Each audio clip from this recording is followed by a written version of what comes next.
Bueno, estamos cumpliendo este año 40 años de democracia y surge algo bastante interesante de una encuesta de Poliarquía que tiene que ver con, me parece que había hecho como una curva o en realidad una curva muy ascendente de tener muy mala consideración, haber mejorado muchísimo en su consideración las Fuerzas Armadas, entre otras cosas curiosas. Alejandro Katterberg dirige Poliarquía. ¿Qué tal, Alejandro? Buen día. María, buen día, ¿cómo estás? Bien, ¿y vos? Muy bien, por suerte. Bueno, se ha recuperado bastante, ¿no? La imagen de las Fuerzas Armadas.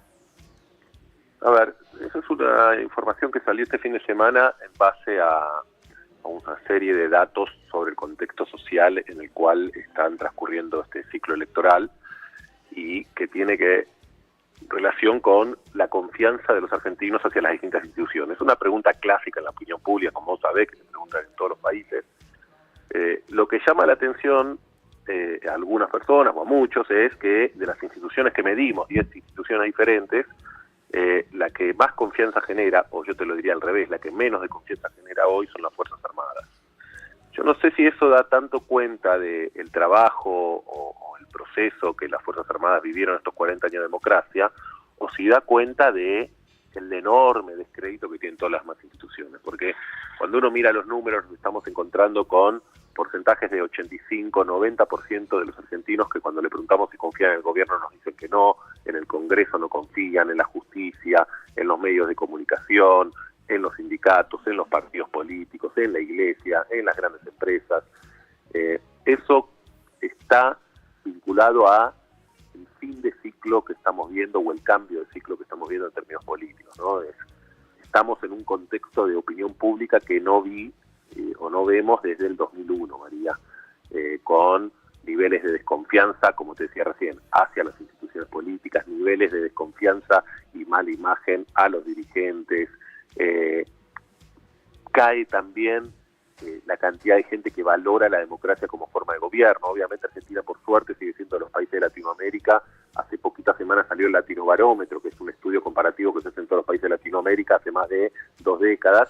Argentina sigue siendo de los países de Latinoamérica donde la democracia es más apreciada, con Uruguay, Costa Rica y otros países, pero cuando nos comparamos con nosotros mismos viene cayendo.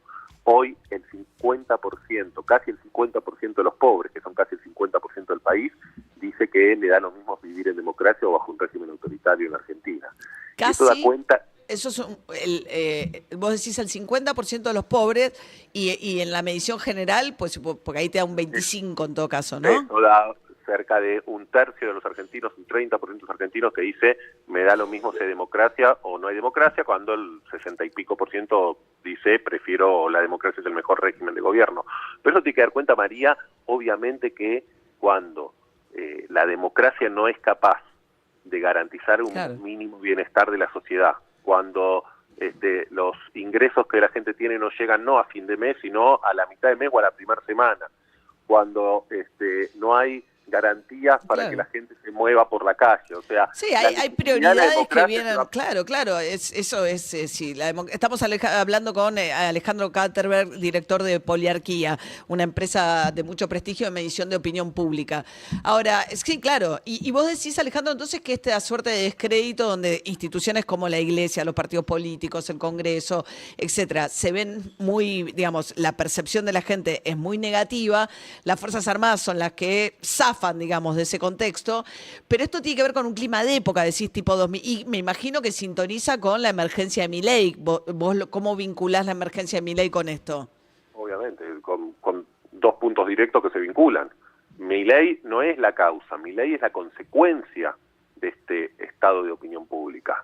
Milei surge como consecuencia de esta ola de bronca, enojo, desilusión, mal humor, insatisfacción, falta de progreso económico que Argentina vive hace 10 años, inseguridad creciente, pobreza creciente, marginalidad, informalidad laboral, digamos. Argentina está estancada hace 10 años, va decayendo la calidad institucional, la capacidad del Estado de proveer servicios mínimos, la economía se deteriora, el Estado social se debilita, se van rompiendo los lazos sociales, va predominando la anomia, crece el descreimiento, y en ese contexto Milei caracteriza un personaje que es muy hábil en captar esta bronca y este enojo, y viene a expresar lo roto que es el sistema político. Claro. Milei no rompe el sistema político, María. Milei llega porque el sistema político se rompió o se está rompiendo. Estamos en un proceso donde las dos principales coaliciones políticas tuvieron su peor elección histórica, donde Juntos por el Cambio, si no llega a dar vuelta esta elección, lo más probable es que no exista más como coalición política o se quiebra como coalición política después de este año, donde el peronismo viene de realizar su peor elección histórica estando unificado y en el poder, donde el peronismo está perdiendo el control de la mitad de las provincias que gobierna, donde están perdiendo el control de un montón de ciudades, donde disminuye su influencia o la cantidad de legisladores que tienen, y en el Congreso Nacional, donde posiblemente se queden con menos de 100 diputados. Claro, y que por primera vez no manejan el Senado, por ejemplo. Un cambio de época total. Yo coincido, además yo dudo que Juntos por el Cambio pueda resistir una derrota con la conformación que tiene hoy. Es muy difícil imaginar que van a sobrevivir si a Patricia Bullrich le va mal. ¿Ves algún escenario en el cual, digamos, las chances de Milei post haber quedado ubicado, porque la diferencia que sacó en las PASO, al final uno puede pensar que hubo un triple empate, pues fue muy chiquita la diferencia que saca Milei, incluso después del escrutinio definitivo.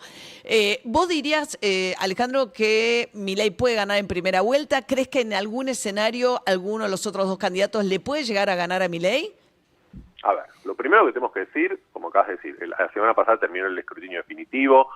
La primera impresión obviamente fue de sorpresa, porque mucha gente no esperaba que Milei tuviera el resultado que tuvo. Además, los primeros datos mostraban una ventaja más amplia de lo que terminó siendo. Milei quedó por abajo de 30 puntos. En 2,5 puntos están las tres fuerzas. Hay 5 o 6% de gente que seguramente, que son más de 2 millones de personas, que se van a sumar a votar, porque históricamente entre las PASO y las elecciones generales crece la participación electoral. Hay otro 4% de votos que son las fuerzas chicas que no pasaron el corte de 1,5%, o sea que... Tipo Guillermo Moreno, digamos, sí. Claro, ahí vas a tener 10% más de voto que se incorpora cuando la diferencia entre el primero y el tercero fue de 2,5 puntos, como acabas de decir. Entonces lo primero que tenemos que decir es una elección abierta, es una elección donde la maquinaria del peronismo en las provincias no funcionó. Es verdad que se mostró que hay mucho de mito en las maquinarias, pero también que hay mucho de realidad, y que, por ejemplo, una provincia que como estaban Catamarca, muy distraídas porque no se jugaban los gobernadores su propia elección, ¿no? Caso de Tucumán venía de ganar, Tucumán, Salta, un aliado de Massa, Tucumán venían de ganar la elección y ahí gana Milei, ¿no? Esa es la idea del peronismo, que ahora se van a despertar, que se pegaron un susto bárbaro y que ahora se van a despertar. Hay que ver cuánto se despierta, hay que ver cuánto trabajan en la candidatura de Massa, hay que ver cuánto trabajan en el corte de boleta. Claro. El peronismo está con una crisis interior. Pero volviendo a tu pregunta de cómo se puede definir esto. Primero, son 3 puntos.